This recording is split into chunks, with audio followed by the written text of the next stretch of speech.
the cash system on one hand, completely electronic payment on the other, as stark as it can be between chalk and cheese.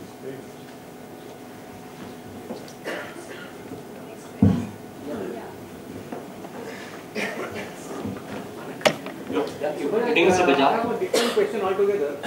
Sorry, I have a different question altogether. Looking at the history of entire Bajaj Group and the opportunities that time when Bajaj Group started, do you feel that the surface transport industry could have been ruled by Bajaj instead of just having a three-wheeler and two-wheeler, going in a car and commercial vehicles and maybe building ships and everything? Those kind of opportunities were there. And is your group still planning to go into those kind of foray, because we have now large sustainable funds available and the brand? If I were to ask you, is your t-shirt, jeans, underwear and socks from the same company? Don't you choose a t-shirt from a particular company? Don't you choose your socks from somebody else? So consumers choose. And question is, can you put enough effort to do everything as well? I don't think so. So you have to choose what to do. And very often strategy is more about deciding what not to do than deciding what to do. I remember these kind of phrases, but it's always nice to get clapped. Yeah, it's being closest to someone as big as you are, so it's like I'm feeling fortunate. And myself, Varun Patel, I run a company, returnonweb.com, and it's a digital marketing company. I would like some relations from Ms. Suhasini, because she's a digital marketing expert. So the questions that are running in my mind are, there are plethora of questions, but basically I'm zeroing down to two questions. One is that if I see at the Indian corporate sector, they had been smitten by IT. Let's say I see Tata, I see Wipro, I see Lodha Group, but Bajaj had not been into that race, right? So one question is that why it is so. Second is that if I see that you are actually one of the biggest guy in India, and if you see in our country there is a divide. One is called as the India, another is the Bharata, right? You see in India there is one side that is focusing on the F1 race and spending 1 lakh rupees for the ticket, right? It's just taking beer and spending lakhs of rupees. There is the other side that you see that they do not have a bread even to have in the evening, right? They even cannot afford to have 20 rupees meal, right?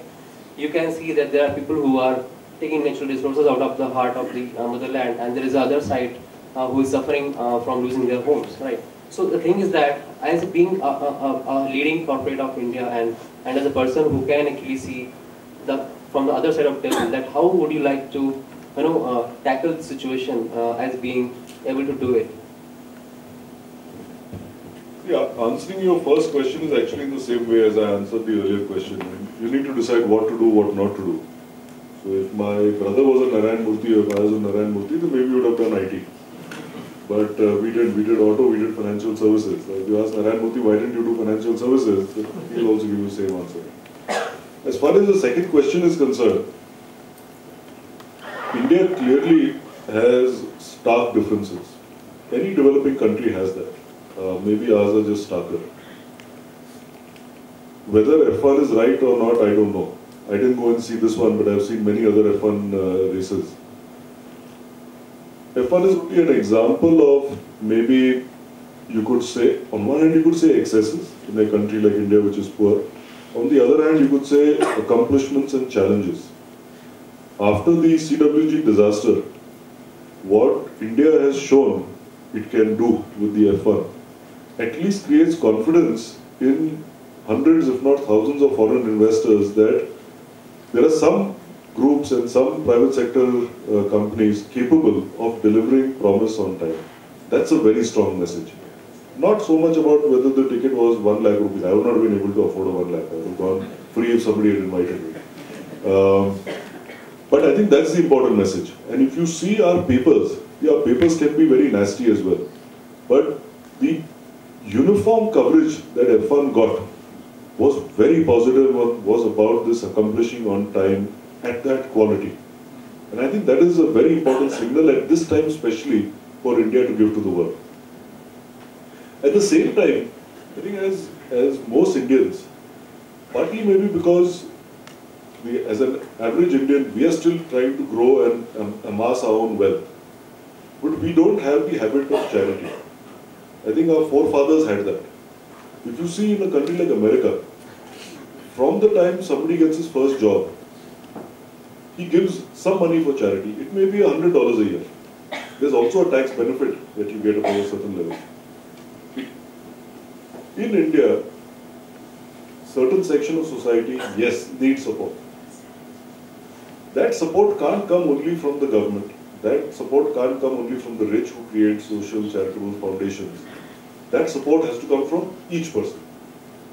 Because if each person were to even give 10 rupees a month, imagine how much additional money would be available. And of course, don't give it to the government because then you know where it will go. So it is each of our responsibility to doing that. And I won't take a vote over here, but I'm sure if I ask people to put up their hands who do this kind of charitable activity, I don't think it would be a very large number. And it's not because we don't want to do it. I think it's because we don't think about it. It's because we do believe, and it is true, that we have so much to achieve ourselves. So can we spare something today? Also, I think it is true because we don't know if you're going to spare that money, is it going to get used properly or not? There are enough NGOs who are good, but there are many who are bogus. Government, we know what is happening right now. Also, other than the lowest section of society, which clearly has huge disadvantages, and it is our responsibility that the gap between the rich and the poor should narrow down. The poor are not going to become rich overnight. And by the rich becoming poor, the country doesn't benefit. The country makes money because there are rich people, let's be clear. But not rich people because they were kings and they got their money from earlier, because they create wealth today. They create employment. There is nothing shameful about that. If we are entrepreneurs, we should be able to put our hand up and say we are creating value for this country, we are proud of it. But at the same time, it is important that each person should earn his living. Free handouts, other than at the lowest level, because there are people who come from real disadvantaged areas, but other than the lowest level, I don't believe free handouts is the way to build a country. Because if you get something free, you have no value for it. I don't like to give anything free. Even if we subsidize food in our canteens, people have to pay something. When it is free, they will fill up their plate like this and leave half their food waste. Growing up, there was one thing that we grew up with. We weren't allowed to leave our table till our plates were clean. And today I do that with my kids as well. So each person must understand the value of money and must work hard for it. That is important. One question here.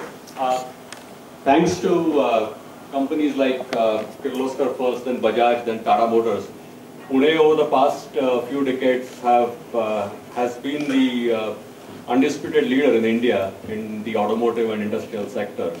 And you can almost argue that if you look at the whole Chakan-Talegaon belt, the kind of companies we have, the kind of concentration of auto companies we have, is probably more than what you would find even in south of Germany or in the Midwest area in the US. So Pune as a city has done great in this particular area, right? Obviously competition is coming from Chennai, from Gujarat, from Gurgaon. What else does, in your mind, Pune as a city, Bajaj, Tata Motors as industry, and finally I would say government needs to do to sustain this advantage, and how far can this go? What's your vision of the auto industrial complex in Pune? See, in today's time, why would somebody come to set up a new industry over here? So you're not talking of power or something where you need to be close to a coal mine, or so we don't have that over here, right? So one is if you have talent, and Pune has significant talent with all the colleges and universities that we know of. The second is good connectivity and infrastructure, which is very poor in Pune. We still don't have 24 hours of power every day. We know our airport is very limited in spite of the improvements, and last 20 years they're talking about building a new airport. Roads, I must say that at least PCMC, our roads have improved significantly. So they've done a very good job there. But once you come into the city, it's a nightmare again. Basic infrastructure and facilities are required, which we are lacking in. And third is then, whether you say the weather or whether you say the environment, the atmosphere in Pune. I think that's very positive. City may have got warmer than what it was 20 years ago, but in general, our city welcomes everybody. There is no discrimination. People find it very easy to live over here. We have a huge advantage being so close to Mumbai. And I know, for example, as we set our companies up here, financial services, the hub is Mumbai. So it initially takes time to get people over here. And some don't come. They say, sorry, we want to be where the noise is. But those that come here, when they see that their daily commute to work is 10 minutes and not 2 hours, they can actually go and have dinner with their kids. That is a joy which no amount of money can buy. So I think that's the positive side. Negative to me is just the infrastructure. That's a huge negative. I had this question on the schooling. So we say many. Your schooling or my schooling? I come from St. Ursula's, but just 2 years younger. But mainly I've seen many of the corporate business houses, they go to Harvard Business and then they return. So has it any real advantage, do you think, now in this age of internet, that do you think there is any real value that gets added to your knowledge on how you are running the businesses because of Harvard Business? Okay.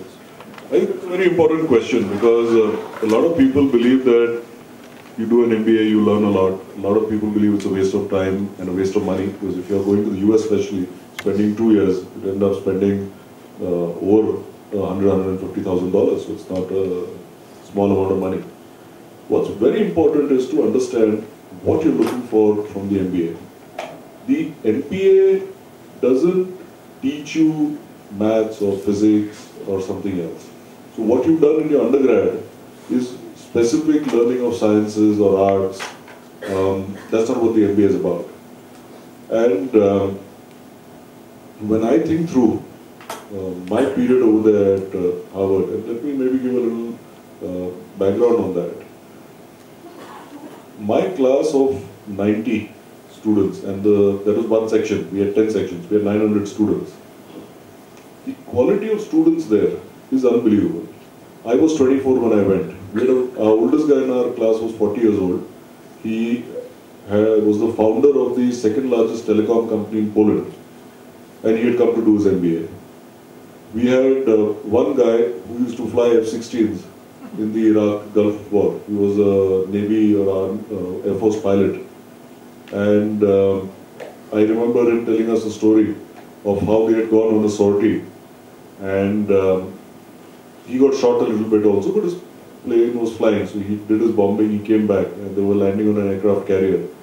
And when he landed, everybody had come out and they were clapping. He was wondering why. He got out and they were pointing at the wing. His left engine had been blown off.